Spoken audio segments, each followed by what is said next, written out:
Hi ಎಲ್ಲರಿಗೂ welcome back to my cooking channel. ನಾನಿವತ್ತು ಒಂದು ರಾಜ್ಮಾ ಕರಿ ಮಸಾಲ ಮಾಡೋಣ ಅಂತ ಇದ್ದೇನೆ. ಇದು ನಮಗೆ ಡಾಬಾದಲ್ಲಿ ಯಾವ ರೀತಿಯಲ್ಲಿ ನಾವು ಅದರ ರುಚಿ ನೋಡ್ತೇವೆ ಅದೇ ರೀತಿಯಲ್ಲಿ ನಾನು ಮನೆಯಲ್ಲಿ ಟ್ರೈ ಮಾಡ್ತಾಯಿದ್ದೀನಿ. ಸೊ ಇದಕ್ಕೋಸ್ಕರ 250 ಗ್ರಾಮ್ ಅಷ್ಟು ಇಲ್ಲಿ ನಾನು ಕಿಡ್ನಿ ಬೀನ್ಸ್ ತೊಗೊಂಡಿದ್ದೇನೆ, ಅಂದರೆ ಇಲ್ಲಿ ರಾಜ್ಮಾ ತೊಗೊಂಡಿದ್ದೀನಿ. ಇದು ರಾಜ್ಮಾದಲ್ಲಿ ವೆರೈಟಿ ಟೈಪ್ಸ್ ಇರ್ತದೆ. ನಾನು ಈ ರೀತಿ ಅದನ್ನು ತೊಗೊಂಡಿದ್ದೀನಿ. ಸ್ವಲ್ಪ ಲೈಟ್ ಬ್ರೌನಿಷ್ ಆಗಿ ತುಂಬ ಬ್ಲ್ಯಾಕ್ ಆಗಿ ಸೇರ್ತದೆ. ಸೊ ಇದನ್ನು ನಾನು ಓವರ್ನೈಟ್ ನೆನೆಸಿ ಹಾಕಿ ಬೆಳಿಗ್ಗೆ ಮಾಡೋದ್ರಿಂದ ನೋಡಿ ಈ ರೀತಿ ಕುಕ್ಕರಲ್ಲಿ ಬೇಯಿಸ್ತಾ ಇದ್ದೇನೆ. ಇದಕ್ಕೆ ಮಿನಿಮಮ್ ಅಂದರೂ 5 to 6 ವಿಸಿಲ್ ಕೂಗಿಸಬೇಕು. ಸೊ ರುಚಿಗೆ ತಕ್ಕಷ್ಟು ಉಪ್ಪು. ನಂತರ ಇಲ್ಲಿ ನೋಡು ಮಿಕ್ಸಿ ಜಾರಿಗೆ ಒಂದು 4-5 ಎಸಳು ಬೆಳ್ಳುಳ್ಳಿ, ಒಂದು 2 ಟೊಮ್ಯಾಟೊ ಮತ್ತು 2 ಹಸಿಮೆಣಸು ಹಾಕ್ತಾಯಿದ್ದೇನೆ. ಮತ್ತು ಸ್ವಲ್ಪನೇ 1-2 ಇಂಚಷ್ಟು ಶುಂಠಿ. ಇದನ್ನು ನಾವು ಪೇಸ್ಟ್ ರೂಪದಲ್ಲಿ ಮಾಡುವ. ನಂತರ ಇಲ್ಲಿ 1 ಸ್ಪೂನಷ್ಟು ಜೀರಿಗೆ, 1 ಸ್ಪೂನಷ್ಟು ಸಾಸಿವೆ, ನಂತರ red chilli powder, sambar powder, jeera powder, coriander powder ಇಷ್ಟನ್ನು ನಾನು ತೊಗೊಂಡಿದ್ದೀನಿ. ಸೊ ಯಾವ ರೀತಿ ಮಾಡೋದಂತ ಪ್ರಿಪೇರ್ ಮಾಡೋದಂತ ನೋಡ್ಕೊಂಡು ಬರೋಣ. ಇಲ್ಲಿ ದೊಡ್ಡ ಒಂದು ಬಾಣಲೆಗೆ 2 ಸ್ಪೂನಷ್ಟು ತೆಂಗಿನೆಣ್ಣೆ ಮತ್ತು ನೋಡಿ ಕರಿ ಲೀವ್ಸ್, ಜೀರಿಗೆ, ಕೊತ್ತಂಬರಿ ಮತ್ತು 2 ದೊಡ್ಡ ಸೈಜ್ ಈರುಳ್ಳಿಯನ್ನು ಈ ರೀತಿ ಕಟ್ ಮಾಡಿ ನಾನು ಸ್ವಲ್ಪ ಗೋಲ್ಡನ್ ಬ್ರೌನ್ ಬರುವಾಗೆ ಈ ರೀತಿ ಫ್ರೈ ಮಾಡ್ತೇನೆ. 2 ಹಸಿಮೆಣಸಿನಕಾಯಿ ಕೂಡ ಹಾಕಿದ್ದೇನೆ.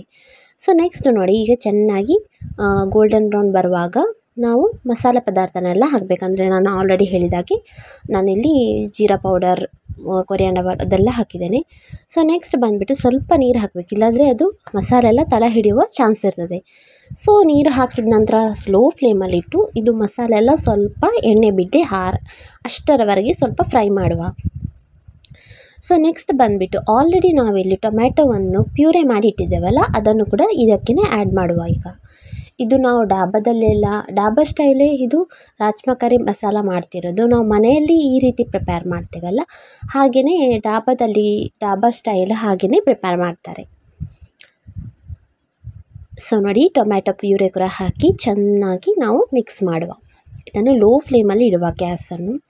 ಕೆಲವರಿಗೆ ರಾಜ್ಮಾ ಅಂದರೆ ಇಷ್ಟ ಇರೋದಿಲ್ಲ, ಬಟ್ ರಾಜ್ಮಾ ಅಂತೂ ತಿಂದರೆ ಉಂಟಲ್ಲ ತುಂಬ ಬೆನಿಫಿಟ್ ಇದೆ. ಇದನ್ನು ಕಿಡ್ನಿ ಬೀನ್ಸ್ ಅಂತ ಕೂಡ ಹೇಳ್ತಾರೆ. ಇದು ಹೆಲ್ತಿಗೆ ಕೂಡ ತುಂಬ ಒಳ್ಳೆಯದು. ಅಂದರೆ ಕೆಲವರಿಗೆ ಕೆಲವೊಂದು ಫುಡ್ ತಿನ್ನಲಿಕ್ಕಿರೋದಿಲ್ಲ ಅಲ್ಲ, ಈ ರೀತಿ ಒಂದು ಕಿಡ್ನಿ ಬೀನ್ಸ್ ಈ ರೀತಿದೆಲ್ಲ ಒಂದು ಬೀನ್ಸ್ ಟೈಪ್ ಇದೆಲ್ಲ ತಿಂದರೆ ತುಂಬ ಒಳ್ಳೆಯದು ದೇಹಕ್ಕೆ. ಸೊ ನಾನು ಈ ರೀತಿ ಒಂದು ಕರಿ ಪ್ರಿಪೇರ್ ಮಾಡೋಣ ಅಂತ ನಾನು ಪ್ರಿಪೇರ್ ಮಾಡ್ತೇನೆ. ಸೊ ನೋಡಿ ಚೆನ್ನಾಗಿ ಮಿಕ್ಸ್ ಮಾಡಬೇಕು. ಸೊ ನೋಡಿ 5 to 6 ಇಲ್ಲಿ ವಿಸಿಲ್ ಕೂಗಿಸ್ತೇನೆ. ನೀರಿನ ಒಟ್ಟಿಗೆ ಇಲ್ಲಿ ಹಾಕ್ತಾ ಇದ್ದೇನೆ, ಯಾಕೆಂದರೆ ಇದು ಸ್ವಲ್ಪ ಗ್ರೇವಿ ಟೈಪಲ್ಲಿ ನಾನಿಲ್ಲಿ ಮಾಡ್ತಾ ಇರೋದ್ರಿಂದ. ಅಂದರೆ ನಾವು ಅನ್ನದ ಜೊತೆ ಸಹ ಪ್ರಿಪೇರ್ ತಿನ್ಬೋದು. ಅಕ್ಕಿ ರೊಟ್ಟಿ, ದೋಸೆ, ಚಪಾತಿ, ಪೂರಿ ಇದಕ್ಕೆಲ್ಲ ಕಾಂಬಿನೇಷನ್ ತುಂಬ ಒಳ್ಳೆಯದಾಗ್ತದೆ. ಸೊ ನೋಡಿ ಇದೀಗ ಚೆನ್ನಾಗಿ ಕುದಿ ಬರಲಿಕ್ಕೆ ನಾವು ಆ ರೀತಿ ಒಂದು 20 ಮಿನಿಟ್ಸ್ ಅಷ್ಟು ಇಡುವ.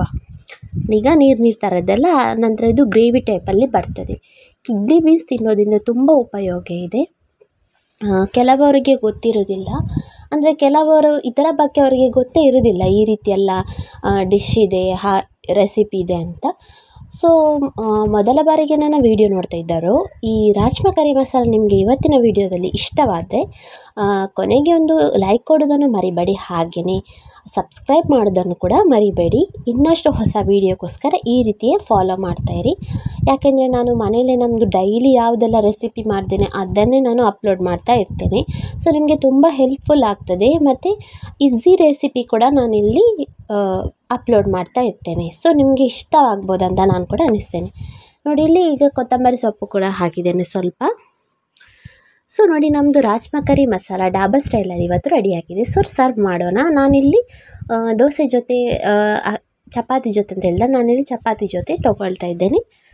ಇದಂತೂ ಕಿಡ್ನಿ ಬೀನ್ಸ್ ಅಂತೂ ತುಂಬ ಒಳ್ಳೆಯದು